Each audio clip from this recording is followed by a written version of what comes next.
എന്തുകൊണ്ടാണ് ഈ കാലഘട്ടത്തിലെ ആണുങ്ങൾക്ക് പെട്ടെന്ന് ടെസ്റ്റോസ്റ്ററോൺ കുറയുന്നത്? അല്ലെ why do men in today's age അവർക്ക് എന്തുകൊണ്ടാണ് ലോ ടെസ്റ്റോസ്റ്ററോൺ ഉള്ളത്? മെയിൻലി അതൊരു ലൈഫ് സ്റ്റൈൽ പ്രോബ്ലം ആണ്.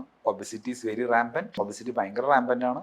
ഡയറ്റ് ചിലപ്പോൾ ന്യൂട്രീഷണലി ഡിപ്ലീറ്റഡ് ഡയറ്റ്, പല ക്രാഷ് ഡയറ്റ്സ് ഒക്കെ പലരും ഫോളോ ചെയ്യുന്നുണ്ട്. വെറുതെ ഇരിക്കുന്ന പുരുഷന്മാരിൽ, ഒന്നും ജോലിയൊന്നും ചെയ്യാതെ വെറുതെ ഇരുന്ന് ടി വി കാണുന്ന പുരുഷന്മാരിൽ ടെസ്റ്റോസ്റ്ററോണിന്റെ അളവ് കുറവാണെന്ന് പറയുന്നത് ശരിയാണോ?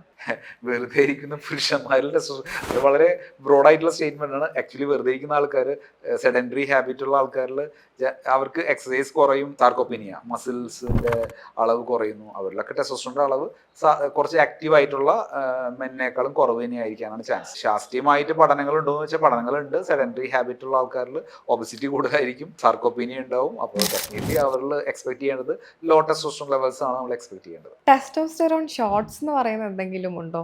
ആളുകളിലേക്ക് കൊടുക്കുന്ന ടെസ്റ്റോസ്റ്ററോൺ ഷോട്ട്. ടെസ്റ്റോസ്റ്ററോൺ റീപ്ലേസ്മെന്റ് ചെയ്യാറുണ്ട്. പലർക്കും ടെസ്റ്റോസ്റ്ററോൺ ഡെഫിഷ്യൻസീസ് ഉള്ള ആൾക്കാരുണ്ട്.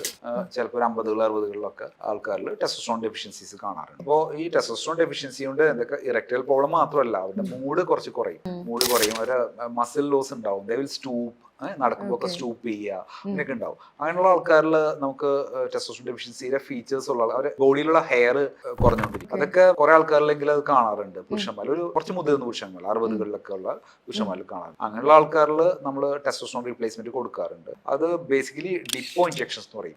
സബ്ക്യൂട്ടേനിയസ് ആയിട്ടുള്ള കൊടുക്കുന്ന ഇഞ്ചക്ഷൻസ് ആണ്. അത് ഡിപ്പോ എന്ന് വെച്ചാൽ അത് പതുക്കെ ഒരു സ്റ്റഡി ലെവൽ ഓഫ് ടെസ്റ്റോസ്റ്ററോൺ നമ്മുടെ ബോഡിയിൽ മെയിൻറ്റെയിൻ. അതെങ്ങനെയാണ് കൊടുക്കുന്ന ഷോട്ട്സ്?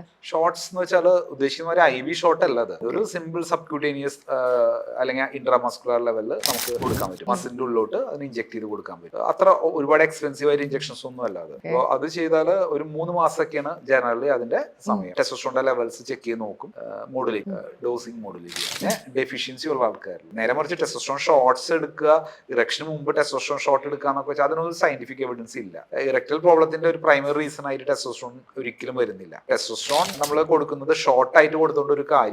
വളരെ മൈന്യൂട്ട് ലെവലിൽ ബോഡിയിൽ കൂട്ടുന്ന രീതിയിലുള്ള ഇഞ്ചക്ഷൻസ് ആണ് എഫക്റ്റീവ്. അല്ലാതെ ഒരു ഷോർട്ട് ആയിട്ട് കൊടുക്കുമ്പോൾ ഒരു സ്പൈക്ക് പോലെ വന്നാൽ ആ ടെസ്റ്റോസ്റ്ററോൺ കൺവേർട്ട് ചെയ്ത് ഇസ്ട്രോജൻ ആവാനുള്ള ചാൻസ് കൂടുതലാണ്. അപ്പോൾ അതിനൊന്നും ഒരു ശാസ്ത്രീയമായ യാതൊരു അടിസ്ഥാനവും ഇല്ല. പാർട്ടിക്ക് പോകുന്നതിന് മുമ്പ് ടെസ്റ്റോസ്റ്ററോൺ ഷോട്ട് എടുക്കുക അങ്ങനെയൊക്കെ പറഞ്ഞ അതൊക്കെ വെറും പണ്ടത്തരം പറയാൻ.